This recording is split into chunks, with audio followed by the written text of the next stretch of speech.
bit later, but so yeah, it's okay. Because that's a problem statistic. If I put this in English, let me go like this. Space was very firmly at the center of historical studies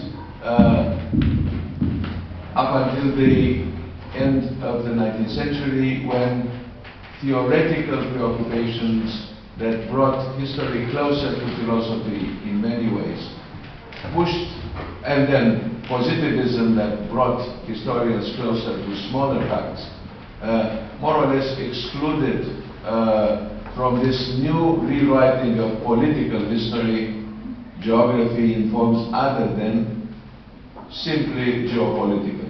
But there is a very interesting transition from the encyclopedic historical theoretical project in Germany of Ernst Troeltsch.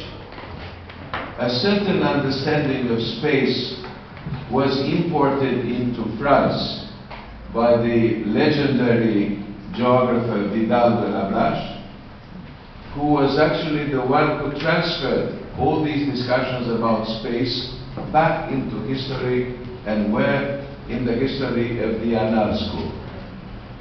The Annales School, people tend to forget, but for instance, Brodel's work, the work of other people who reinvented and relaunched this spatialization of history, were learning from the Germans.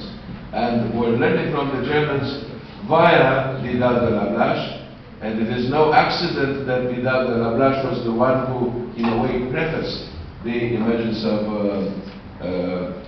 the then Nouvelle Histoire, the forms of Histoire de mentalité, and the idea of the longue durée. Brodel is in many ways, like our great historian Bratianu, a transnational, transgenerational, transdisciplinary result of this entanglement and transfer system of notions from between sciences.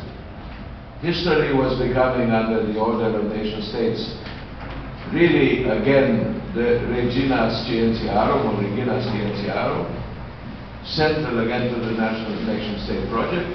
And in this process, much of the geographical let's say, undertones of historical research have been evacuated, but then brought back. So that's one thing. Then the other thing about the obsession that everybody is that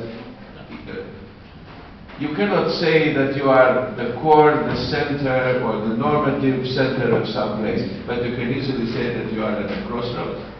And it is true what, and I mentioned a little bit, and it came up from Boris's presentation, that this is very much about killing each other, as Adrian mentioned. Now we tend to, and the current discussion about regions, if you look at the standard European Union debate, normative discussion about regions, is a period of harmony, Arcadian mutual understanding, borders do not matter, let's forget about them. So, in the idea of you know that the regiones, the concept of regio in Europe was first tried out in areas which are very, very, very unpeaceful, to say the least. For instance, Regio Alemanica between southern Germany and Switzerland and France. The idea was that there was the legacy of the Zähringer, the Alemannic dukes. It's true. It's also true that their cathedrals are almost identical in Basel, in Freiburg im Breisgau, in Colmar. They are absolutely identical, the same stone, the same thing. But everything else was about killing each other. Yeah. So in this is a politically correct translation of history. I was mentioning it in my abstract for the conference, right? That the idea is to totally expel conflict and replace it by contact.